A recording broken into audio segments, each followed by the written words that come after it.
మహోన్నతుడు వెనుదేవా, నీ మాటలు ధ్యానించుటకు సిద్ధపడుచుండగా అభాగ్యుడినైన నన్ను మరుగు చేసి మీరు నాతో సూటిగా స్పష్టంగా మీరు మాట్లాడి బలపరచమని, నీ వాక్యం ద్వారా మమ్మల్ని హెచ్చరించి ధైర్యపరచమని యేసు నామములో అడిగి వేడుకొని ఉన్నాము తండ్రి, ఆమేన్. ఆమేన్. దేవునికి స్తోత్రాలు. ఈ ఉదయాన్నే ఈ ఉదయకాల ఆరాధనలో పాల్గొన్న మీకు నా హృదయపూర్వకమైన వందనాలు. ఈ పూట ఆలస్యం అయిపోయింది, ఎవరు మరోలా భావించొద్దు. అన్ని అంశాల కొరకు మనం ప్రార్థన చేయాలి. కొంతమంది అనుకుంటారు, ప్రార్థన ఎందుకు బ్రదర్, వాక్యంలోకి వెళ్ళిపోవచ్చు కదా అని అనుకుంటారు. కానీ సమస్యలో ఉన్న వాళ్ళను చూస్తుంటే ఆ సమస్య దేవుడు తీర్చే వరకు ఆయన పాదాలు వదలకూడదనిపిస్తుంది. దేవుడు తప్ప మన సమస్యలు తీర్చేవారంటూ ఎవరూ లేరు. మనుషులు మాటలు చెప్పేవారే తప్ప చేతలు కనబడవు. మన దేవుడు మాట చెప్పాడంటే ఖచ్చితంగా ఆ మాటను నెరవేర్చి చూపిస్తాడు. నెరవేర్చుటలో సమర్థుడు మనం నమ్ముకున్నటువంటి దేవుడు. అందుకని మన దేవుడు మనకు తోడుగా ఉన్నాడు. మీరెవరూ భయపడొద్దు. ఏ సమస్య అయినా, ఎలాంటి పరిస్థితి అయినా మీ కొరకు ప్రార్థన చేసే ఓ సమూహం ఉందని మర్చిపోవద్దు.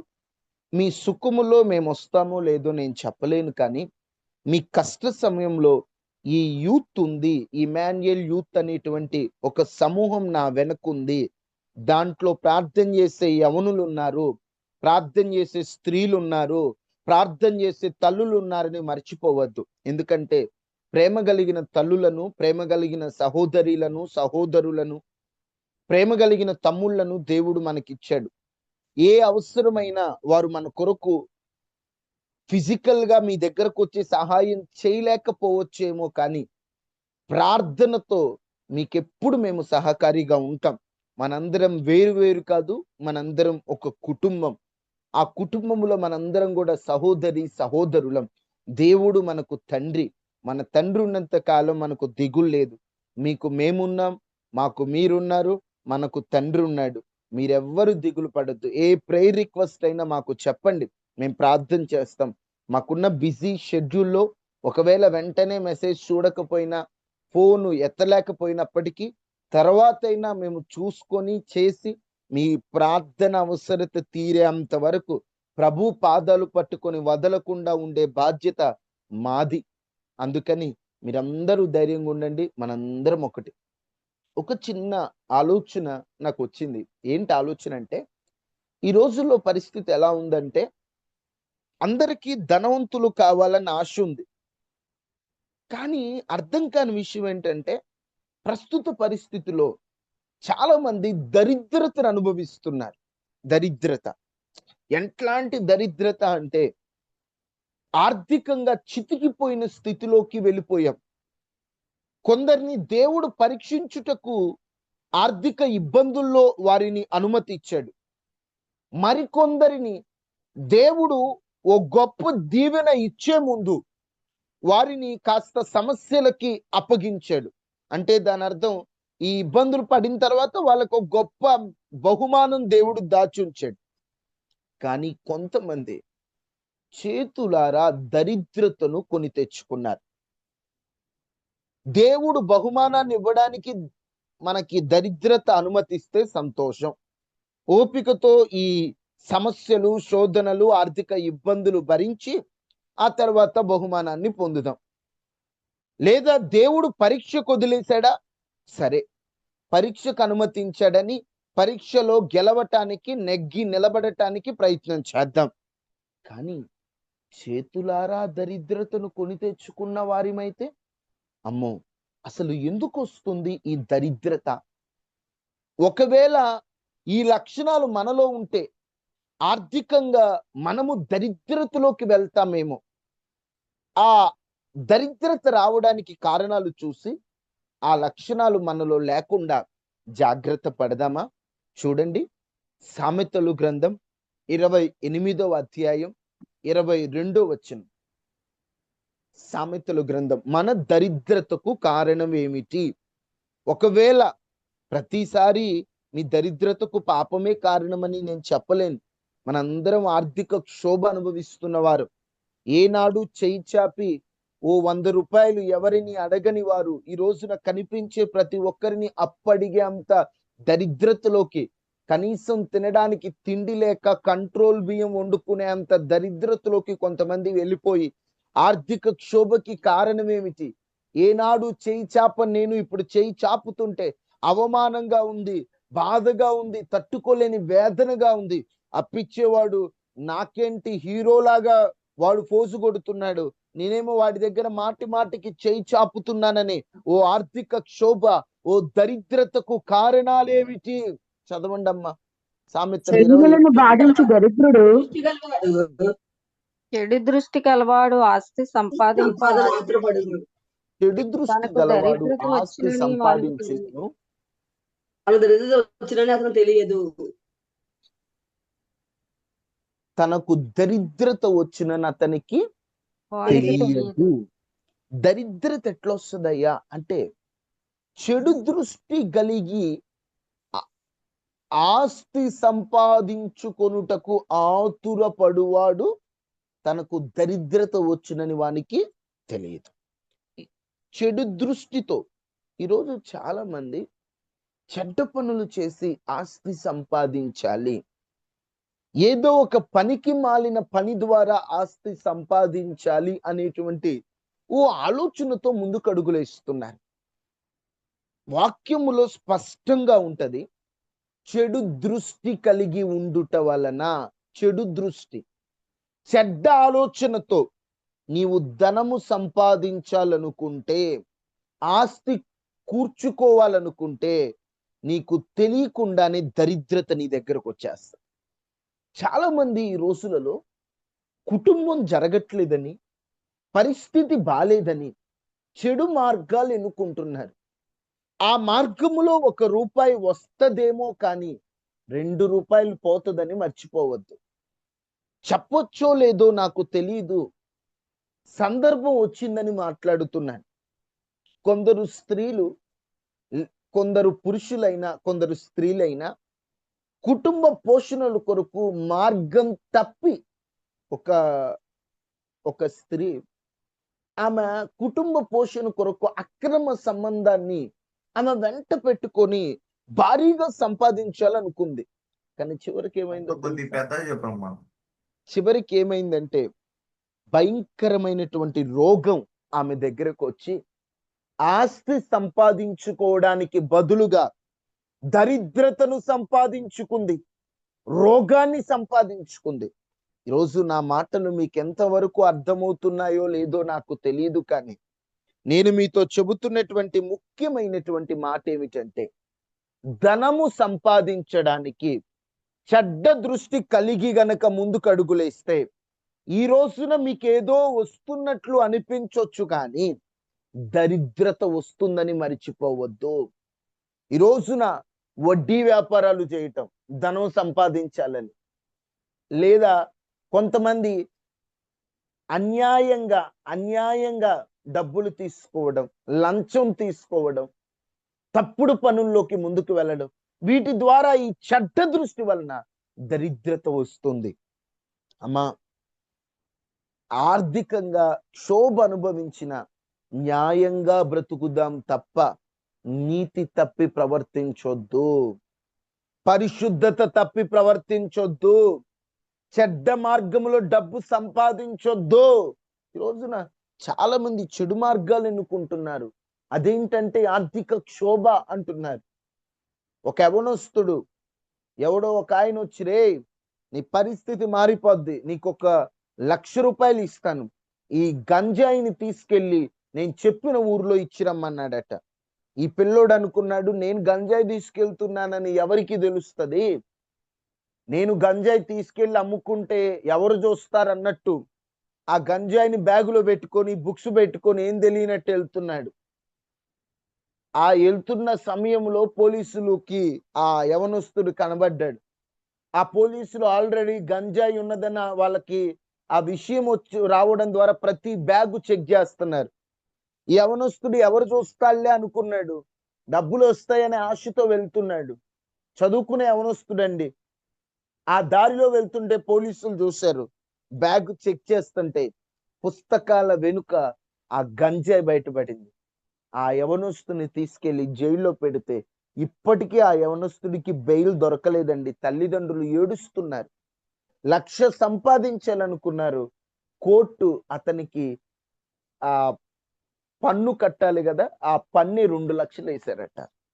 తప్పుడు మార్గంలో డబ్బు సంపాదించాలనుకున్న దరిద్రత వస్తుంది తప్ప ఆ డబ్బు మనకు రాదండి. గెహాజీ ఉన్నాడు బైబిల్లో. తనకి దేవుడిచ్చిన దానితో తృప్తి చెందకుండా అబద్ధాలు చెప్పి నయమాను గారి దగ్గర లాక్కున్నాడు. ఏమైనా అనుభవించాడా?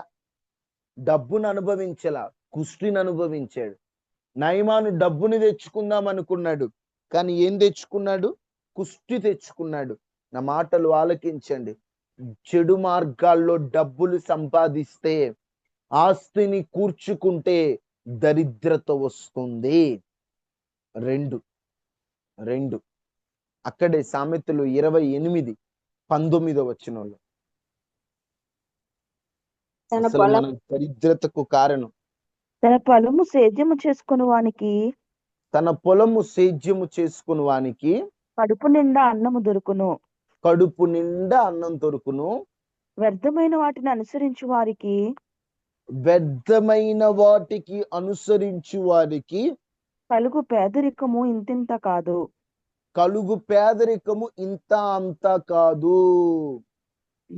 తన పొలము సేద్యము చేసుకుని వాడికి, పొలం ఉందనుకోండి, నీ పొలాన్ని నువ్వు కష్టపడి సంపాదించుకుంటే, సేద్యం చేసుకుంటే కడుపు నిండా అన్నం దొరికిద్దట. ఈరోజు చాలా మంది దేవుడు చక్కటి పొలాలు ఇస్తాడు, చక్కటి ఇస్తాడు, కానీ ఎందుకు వాటిని అలా ఖాళీగా వదిలేస్తారో నాకు అర్థం కాదు. నీకు దేవుడు ఇచ్చిన దానిని జాగ్రత్తగా వాడుకో. దేవుడు ఒక స్థలం ఇచ్చాడా, కష్టపడి ఒక ఇల్లు వేసుకో. ఎన్నాళ్ళు అద్దెళ్ళల్లో ఉంటావు? దేవుడు పొలం ఇచ్చాడా, ఆ పొలాన్ని నువ్వే సేద్యం చేసుకో. నువ్వే ఆ పొలాన్ని సేద్యం చేసుకుంటే ఏమవుద్ద? కడుపు నిండా అన్నం దొరికిద్దట. కడుపు నిండా అన్నం దొరికిద్ది. అలా కాకుండా వ్యర్థమైన వాటిని అనుసరిస్తే, నేను ఇది చేయను, నాకు నచ్చింది నేను చేస్తా, వ్యర్థమైనవి ఈరోజు వ్యర్థమైన వాటిని అనుసరిస్తూ పేదరికాన్ని కొని తెచ్చుకుంటున్నారు. మరి కష్టపడి ఉద్యోగాలు చేయరా, కష్టపడి సంపాదించంటే దాంట్లో ఇంట్లోనూ డబ్బులు పెడితే డబ్బులు చాలా వస్తాయంట అని ఆన్లైన్ లో ఉన్నటువంటి యాప్లు నమ్మి వాటిల్లో డబ్బులు పెడతారు. ఇదిగో దాంట్లో పెడితే ఎంత వస్తాయంట, పలానోడికి ఇదిగో 20,000 వచ్చాయట, 30,000 వచ్చాయట, ఆ పని చేస్తే బాగుంటదట, అట్లా ఇట్లా ఏవేవో వ్యర్థమైన వాటిని అనుసరిస్తే ఏమవుద్దట? కలుగు పేదరికము ఇంత అంతగా. వద్దమ్మా. అప్పులు చేసి మరి ఎందుకు పెట్టాలి పెట్టుబడులు?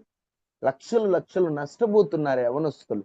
దయచేసి కష్టపడే వాటి మీద దృష్టి పెట్టండి తప్ప సుఖంగా డబ్బులు వచ్చేసే వాటి మీద దృష్టి పెట్టి ఉన్న వాటిని పోగొట్టుకొని పేదరికం అనుభవించొద్దు.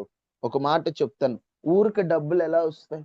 ఈరోజు చాలా మందికి ఊరిక ఇంట్లో కూర్చుంటే వచ్చేయాలి. ఎందుకు రావాలి? కష్టపడాలి. వ్యర్థమైన వాటిని అనుసరిస్తే పేదరికం ఇంకా పెరిగిపోద్ది. కష్టపడి పని చేసుకుంటే కడుపు నిండా అన్నం దొరుకుద్ది. ఏం చేద్దాం? వ్యర్థమైన వాటిని అనుసరిద్దామా? వాటిని అనుసరించడం వల్ల మనకి దరిద్రత, పేదరికం వచ్చేస్తుంది. వద్దమ్మా, కష్టపడి పని చేద్దాం. దేవుడు మనకు ఉద్యోగాలు ఇచ్చాడా? చాలా సంతోషం. ఉద్యోగాలు పని ఇచ్చాడా? పనైనా చేసుకుందాం, తప్పేముంది? ఒక వ్యభిచారం, దొంగతనం తప్ప, పాపం తప్ప మనం ఏం చేసినా తప్పు కాదు. కొంతమంది సిగ్గుగా ఫీల్ అవుతారు. తప్పేముందమ్మా కష్టపడి పని చేయడంలో? కాలువలు తీస్తున్నారు, తప్పేముంది? శుభ్రం చేస్తున్నారు వాళ్ళు. దయచేసి ఒక వ్యక్తి చిన్న పని పెద్ద పని అని మనం ఆ భేదం చూపించకూడదండి.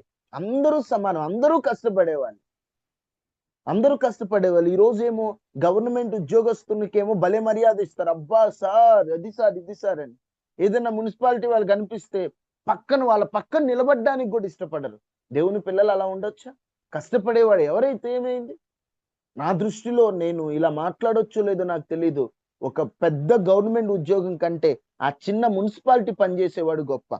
ఎందుకంటే గవర్నమెంట్ ఉద్యోగి ఏసీ కింద కూర్చొని సైన్లు పెడుతుంటాడు, కానీ ఈ రోజున మన ప్రాంతాలు శుభ్రంగా ఉన్నాయంటే అలాంటి వారే కదా. కష్టపడి పని చేసుకుంటే తప్పేముంది. అందుకనే పొలం సేద్యం చేసుకుంటే నీకున్న దాంట్లో నువ్వు కష్టపడితే నీకు కడుపు నిండా అన్నం దొరుకుద్ది. అలా కాకుండా నేను అది చేస్తా ఇది చేస్తా అని వ్యర్థమైన వాటిని అనుసరిస్తే నీకు ఇంత అంత పేదరికం ఉండదు. కష్టపడి పని చేద్దాం, ఖాళీగా ఉండొద్దు. యవనస్తులు నేను ఒకటే చెప్తున్నాను, జాబులకు ప్రిపేర్ అయ్యే వాళ్ళు ప్రిపేర్ అవ్వండి, కానీ మిగతా యవనస్తులు ఖాళీగా ఉండొద్దు. మనం ఒక్క రూపాయికి ఒక రూపాయి పొదుపు చేసుకోవాలి. యోసేపు ఉన్నాడు ఉదాహరణకి, పొదుపు చేసుకోలేదా? ఎలా పొదుపు చేసుకున్నాడు? కరువు రాబోతుందని గిడ్డంగులు ఏర్పరిచి, గిడ్డంగులు అంటే ఏంటంటే ఫుడ్ని దాచిపెట్టేవి. ఇప్పుడు మన వ్యవసాయ మార్కెట్స్ ఉంటాయి కదా, అలాగనే కొన్ని ఏర్పాటు చేసుకొని ఫుడ్ అంతా దాచిపెట్టి లేనప్పుడు వాడుకున్నాడు. ఉన్నవని చెప్పి ఎగిరిపడటం, లేవని చెప్పి చేతులు చాపే స్థితిలో మనం ఉండకూడదు.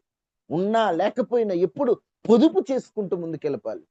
వ్యర్థమైన వాటిని అనుసరిస్తే మనకు పేదరికమే మిగులుద్ది. అందుకని జాగ్రత్తగా ఉందాం. తర్వాత 3 సామెతలు 13:18. మనకు దరిద్రత ఎందుకు వస్తుందో అర్థమవుతుందమ్మా? ఏదో చదువుతున్నాడు అనుకోవద్దు. బైబిల్లో ఉన్న విషయాలు మీతో చెబుతున్నాం, సొంత మాటలు కాదు. 1, చెడు దృష్టి కలిగి సంపాదించుకోవాలంటే దరిద్రత వస్తుంది. 2, వ్యర్థమైన వాటిని అనుసరిస్తే దరిద్రత వస్తుంది. 3, శిక్షను ఉపేక్షించు వానికి అవమాన దారిద్ర్యతలు ప్రాప్తించును. ఉపేక్షించు వానికి అవమాన దారిద్ర్యతలు ప్రాప్తించును. గద్దెములకు లక్ష్య పెట్టువాడు గద్దింపును లక్ష్య పెట్టువాడు ఘనత నొందును. ఒకళ్ళు చెప్పాల్సిన అవసరం నాకు లేదు. నేను ఒకళ్ళ మాట వినను, నా జీవితం నా ఇష్టం అన్నారనుకోండి, దరిద్రత. శిక్షను ఉపేక్ష అంటే మీకు ఒకసారి చెప్పాను నేను. ఉపేక్ష అంటే ఏంటి? వదులుకోవడం, వద్దనుకోవడం. అపేక్ష అంటే కావాలనుకోవడం, ఉపేక్ష అంటే వద్దనుకోవడం. ఈరోజు శిక్షను వద్దనుకుంటున్నారు, అది కూడా దరిద్రతే. పిల్లలు కష్టపడి కని పెంచిన తల్లిదండ్రి ఒక మాట అనడానికి అధికారం లేదు, ఒక దెబ్బ కొట్టడానికి అధికారం లేదు. అసలు నువ్వెవరు నన్ను కొట్టడానికి అంటున్నాడు పిల్లోడు. ఎవర్రా? కష్టపడి కని పెంచిన తల్లికి అధికారం లేదా? శిక్షను ఉపేక్షించావా? దరిద్రతే. అపేక్షించావా, లోబడ్డావా, ఆశీర్వాదమే. శిక్షను నాకొద్దు, నన్ను ఎవ్వరు ఒక మాట అనకూడదు. ఈరోజు పిల్లల్ని దయచేసి తల్లులారా గారాబం చేయొద్దు, అతి గారాబం చేయొద్దు. ప్రేమించండి, దండించండి, బెత్తం వాడండి. బెత్తం ఎలా ఉండాలంటే ఆ బెత్తం వాడేది వాళ్ళని ఏదో నాశనం చేయడానికి కాదండి. ఆ బెత్తం వాడేది వాళ్ళని ఏదో మనం బాధ పెట్టాలని కాదు. ఆ బెత్తం వాడుతుంది ఎందుకంటే వాడిని ఒక సరైన దారిలో ఉంచవలసినటువంటి బాధ్యత ఉన్నది కాబట్టి ఆ బాధ్యత కోసం బెత్తం వాడాలి. ఈ రోజున ఎలా అయిపోతున్నారంటే, అమ్మో మా అబ్బాయిని కొడితే మా అబ్బాయి ఏమైపోతాడు, మా అబ్బాయి శిక్షించితే మా అబ్బాయి ఏమైపోతాడు, అలా అనుకోవటం వల్ల మీ పిల్లోడికి ఏమవుతుందంటే అవమాన దారిద్రతలు వచ్చేస్తాయి, అవమానం వస్తుంది. భయం లేని వాడు ఏం చేస్తాడండి? మీరే చెప్పండి. భయం ఉండాలి, తల్లిదండ్రుల భయం ఉండాలి, పెద్దల భయం ఉండాలి. లేకపోతే భయం లేకపోతే వాడు దారి తప్పే అవకాశం ఉంది. చూడండి, దేవుని వాక్యంలోనే ఉంటది. సామెతలు అక్కడే 13:24 ఏమనుంది? మీరే చదవండి ఆ మాట. బెత్తము వాడని వాడు కుమారునికి విరోధి, తన కుమారునికి విరోధి. కుమారుని ప్రేమించువాడు వానిని శిక్షించును. బెత్తం వాడకపోతే నీ కొడుకు నువ్వే శత్రువు, నీ కూతురుకు నువ్వే శత్రువు. ఎవరైతే తన కుమారుణ్ణి ప్రేమిస్తారో ఖచ్చితంగా బెత్తం వాడతారు. బెత్తం అనేది దండించడానికే. అమ్మ గుర్తుపెట్టుకోండి, పిల్లలు ఏదైనా తప్పు చేస్తే దండించండి, శపించొద్దు. వారిని బెత్తం వాడాలి. ఈ రోజున పిల్లలు ఏదైనా పనికిరాని మాటలు మాట్లాడితే సంబరపడొద్దు, బెత్తం వాడండి. అలానే ఆ బెత్తపు దెబ్బ వాడి తప్పుని తెలియజేసేటట్లు ఉండాలి, కానీ వాడిని మానసికంగా కృంగదీసేటట్లు ఉండకూడదు. గుర్తుపెట్టుకోండి, ఇక్కడ రాయబడింది ఏంటంటే శిక్షను ఎవరైతే ఉపేక్షిస్తారో వాళ్ళకి దరిద్రత వస్తుంది. అందుకే పిల్లలకి ఒకటి నేర్పాలి. నేను తప్పు చేస్తే మా అమ్మ ఊరుకోదు, నేను తప్పు చేస్తే మా నాన్న ఊరుకోడు. ఈరోజు పిల్లలకు ఫోన్లు ఇచ్చేస్తున్నారు, భయపడుతున్నారు తల్లిదండ్రులు పిల్లల దగ్గర ఫోన్లు తీసుకోవాలండి. సరే, చిన్న చిన్న పిల్లలు అంటే అనుకోవచ్చు, కొంచెం వయసు ఎరిగినటువంటి పిల్లల దగ్గర కూడా ఫోన్ తీసుకోవాలంటే భయం అండి. మా పిల్లోడు అస్సలు ఫోన్ ఇయ్యడండి, వాడు ఎప్పుడు వాడుతూనే ఉంటాడండి. వాడు ఎప్పుడు అలా చెప్పడానికి నేను ఒక మాట చెప్తున్నా, సిగ్గుపడాలి. తల్లిదండ్రిగా నీ మాట వినకపోతే ఎట్లాగా? వాడి ఆరోగ్యం పాడైపోతుందని చూసుకోవా? శిక్షను వాడికి నేర్పించు. వాడికి నేను ఒకటే చెప్తున్నా, పిల్లలకు తల్లిదండ్రులు భయపడొద్దు. తల్లిదండ్రులకే పిల్లలు భయపడాలి. ఈరోజు ట్రెండ్ మారింది, పిల్లలకు భయపడుతున్నారు తల్లిదండ్రులు. ఇదేంటి? చిన్నపిల్లలకి 6వ తరగతి చదివేటువంటి పిల్లోని చూసి తల్లి గడగడలాడుతుంది. ఇదేంటి? పిల్లలకి శిక్షను నేర్పించండి. ఎందుకంటే శిక్షను అపేక్షిస్తే వాడి జీవితం ధన్యతగా మారుతుంది. అదే శిక్షను ఉపేక్షిస్తే వాడికి దరిద్రత వస్తుంది. అందుకని పిల్లలకి శిక్షను ఉపేక్షించడం కాదు, అపేక్షించడం. శిక్ష కావాలి, నేను తప్పు చేశాను కాబట్టి శిక్ష అనుభవిస్తున్నాననే ఓ ఆలోచన పిల్లలకు వచ్చేటట్లు నేర్పండి. అప్పుడు దరిద్రత రాదు. తర్వాత 4 5 విషయాలు చెప్దాం అనుకున్నాను. త్వరగా రిఫరెన్స్లు చూపించి ముగిస్తాను. సామెతలు 10వ అధ్యాయం 4వ వచనం. ఎందుకు వస్తుంది మనకు దరిద్రత? 3 శిక్షను ఉపేక్షించడం వలన, శిక్షను వద్దనుకోవడం వల్ల దరిద్రత వస్తుంది. 4 బద్ధకముగా పనిచేయవాడు దరిద్రుడగును. బద్ధకముగా పనిచేయవాడు దరిద్రుడగును. శ్రద్ధ నిజంగా గలవాడు ఐశ్వర్యవంతుడగును. శ్రద్ధ గలవాడ ఐశ్వర్యవంతుడగును. నిజం చెప్పాలంటే ఈ మధ్య మనం తినే తిండి వల్ల మనకు బద్ధకం బాగా పెరిగిపోతుంది. ఎంత బద్ధకం పెరిగిపోతుందంటే మామూలు బద్ధకం కాదు, కూర్చున్న చోట నుండి మంచినీళ్ళు తెచ్చుకోవడానికి కూడా బద్ధకమే. ఎంత దారుణమైన బద్ధకం అంటే నేను ఒకటే చెప్తున్నాను, బద్ధకంగా పనిచేస్తే దరిద్రత అంట. పెద్దోళ్ళు అంటారు, రే అది చేస్తే దరిద్రం రా, ఇది చేస్తే దరిద్రం రా. ఏవేవో చేస్తే దరిద్రమో కాదో నాకు తెలియదు, కానీ బద్ధకంగా ఉంటే మాత్రం దరిద్రం అంట. ఆరోగ్యం బాగలేకపోతే నీరసంగా ఉందా, కాసేపు రెస్ట్ తీసుకో. రెస్ట్ అయిపోయిన వెంటనే నీ పనిలో నువ్వు ఉండు. అందరితో మాట్లాడుతూ సరదాగా హుషారుగా ఉండాలి తప్ప, కొంతమంది ఎప్పుడు నా నీరసంగా ఉంది, నా బాగాలేదు, ఎప్పుడు అలా ఉండకూడదమ్మా. ఎందుకంటే మన మైండ్ నా బాగాలేదు, నీరసంగా ఉంది అంటే రోజంతా నీరసంగానే ఉంటుంది. లేదు, హుషారుగా నేను బద్ధకాన్ని విడిచిపెట్టాలనుకో, అడుగేయండి, ఎంత హుషారుగా ఉంటుంది. బద్ధకంగా పనిచేయడమే దరిద్రం అండి. బద్ధకంగా పనిచేయొద్దు, హుషారుగా ఉండండి. కాకపోతే ఆరోగ్యం బాగాలేదు, వెళ్ళి చూయించుకోండి, ప్రార్థన చేసుకోండి, దేవుడు స్వస్థపరుస్తుంది. అంతే తప్ప బద్ధకంగా పనిచేయటం, ప్రతిదానికి బద్ధకం. ఈరోజు పిల్లలు ఎట్ట తయారంటే ప్లేటు, ఓ పిల్లోడైతే నేను కూర్చొని నేను పడుకొని తింటానంటున్నాడు. ఎంత బద్ధకం రా బాబు, ఎంత బద్ధకం మనిషికి. స్నానం చేయడానికి బద్ధకం, తినడానికి బద్ధకం, మోకరించి ప్రార్థన చేయడానికి బద్ధకం. ఈ బద్ధకంగా పని చేస్తే దరిద్రత వస్తుందంట. జాగ్రత్త, మనం ఇరిచిపెడదాం. బద్ధకం అంటే అందరికీ వర్తిస్తుంది. మనందరం బద్ధకంగా ఉంటున్నాం. సోమరితనాన్ని కాస్త చంపుదాం, బద్ధకాన్ని విడిచిపెడదాం. బద్ధకంగా ఉంటేనే దరిద్రత. ఈరోజు ఆ బద్ధకం, నిద్రమత్తు బైబిల్లో ఉంటది. అదే చూడండి, అక్కడే సామెతలు 6:10 కూడా ఉంటది. నిద్రమత్తు వలన దరిద్రత వచ్చిన, అందుకే బద్ధకంలో కూడిందే అది. 6:10 అనుకుంటా సామెతలు, చూడండి. ఇంకా కొంచెం నిద్రించదనని, నిద్రించదనని, కొంచెం కునికెదనని, ఇంకొంచెం కునికెదనని, కొంచెం సేపు చేతులు ముడుచుకొని పరుండెదనని కొంచెంసేపు చేతులు ముడుచుకొని పరుండెదనని నీవు అనుచుందువు. అందుచేత దోపిడిగాడు వచ్చినట్లు దారిద్ర్యము నీ ఎద్దుకు వచ్చును. వచ్చినట్టు దారిద్ర్యం వచ్చి, ఇంకొంచెంసేపు నిద్రపోతా, ఇంకో 10 నిమిషాలు, ఇంకో గంట అని నువ్వు బద్ధకంగా నిద్రపోతూ ఉన్నావు అనుకో, దొంగోడు వచ్చినట్టు వస్తుందంట దరిద్రం. ఇవన్నీ వాక్యంలో ఉన్న మాటలే. అందుకని జాగ్రత్త. మనకి ఇలాంటి విషయాల్లో మనం జాగ్రత్తగా ఉందాం. 5 చివరి మాట చెప్పి నేను ముగిస్తాను. 14 సామెతల్లోనే 14:23 వచ్చింది.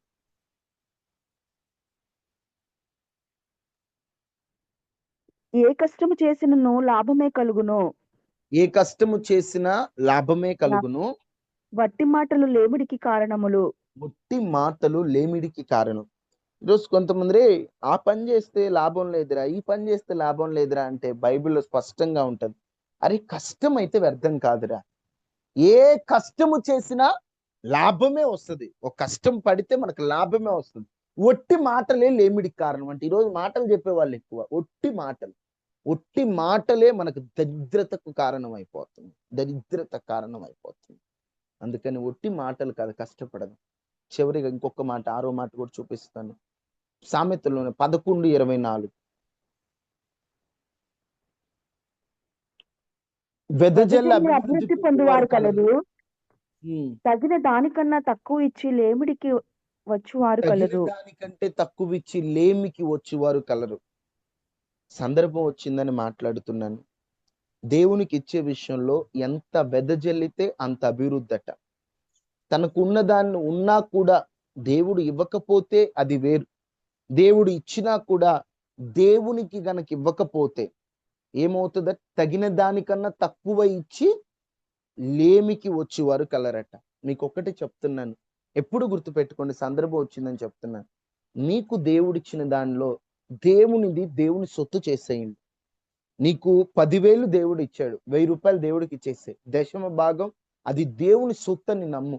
ఖచ్చితంగా ఇవ్వాలా అంటే దేవుడికి ఇచ్చే విషయంలో ఎప్పుడు నేను ఒక మాట చెప్తాను, ఖచ్చితంగా ఇవ్వాలా, ఇవ్వకపోతే అమ్మో ఏదైనా శాపం వస్తుందేమో, లేదా నా సంపాదన దీవించబడదేమో, ఈ స్వార్థంతో ఇవ్వద్దు.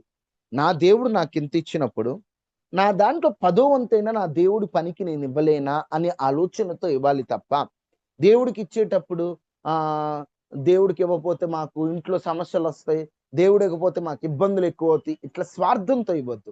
నాకు దేవుడు ఉద్యోగం ఇచ్చాడు, నాకు 10,000 ఇచ్చాడు, 1,000 రూపాయలు నేను దేవునికి ఇవ్వాలి.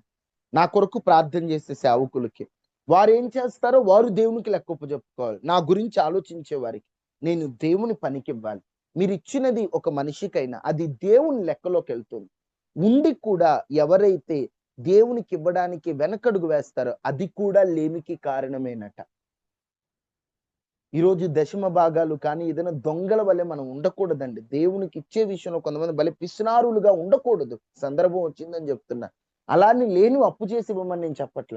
దేవునికి ఇచ్చిన దానిలో నమ్మకంగా దేవుని పనిలో ముందుకురా, దేవుడు ఖచ్చితంగా నేను జ్ఞాపకం చేసుకుంటాడు. 6 విషయాలు మీతో చెప్పాను కదా, మన లేమిడికి దరిద్రతకి కారణాలు ఏంటో ఒక్కొక్కటి ఒక్కసారి చూడండి. ఇక ప్రార్థన చేసుకు. నెంబర్ 1, చెడు దృష్టి కలవాడు. దరిద్రత కారణం ఏమిటి? చెడు దృష్టి. చెడు దృష్టి. అందరూ చెప్పండి, దరిద్రత కారణం ఏంటి? నెంబర్ 1, చెడు దృష్టి. చెడు దృష్టితో సంపాదివ్వడం. 2, వ్యర్థమైన వ్యర్థమైన వాటిని అనుసరించడం. 3,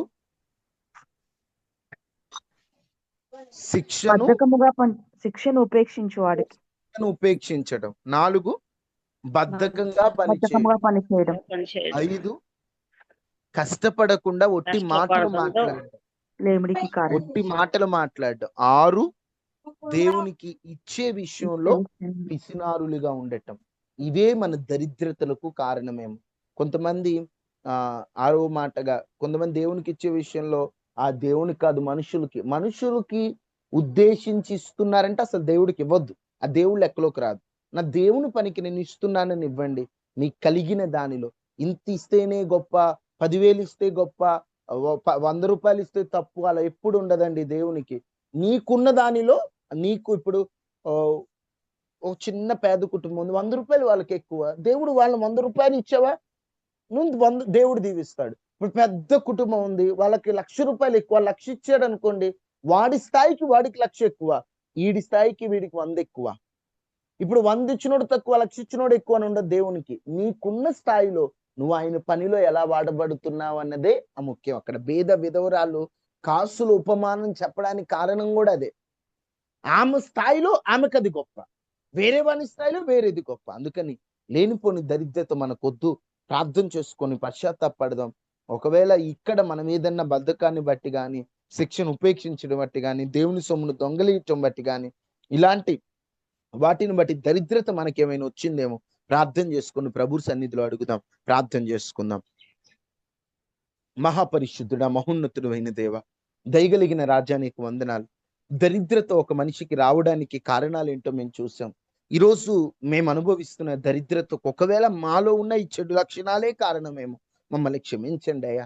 చెడు దృష్టి కలిగి మేము సంపాదిద్దాం అనుకున్నాం, సంపాదన తప్పేనయ్యా, మమ్మల్ని క్షమించండి. వ్యర్థమైన వాటిని అనుసరించాం, క్షమించండి.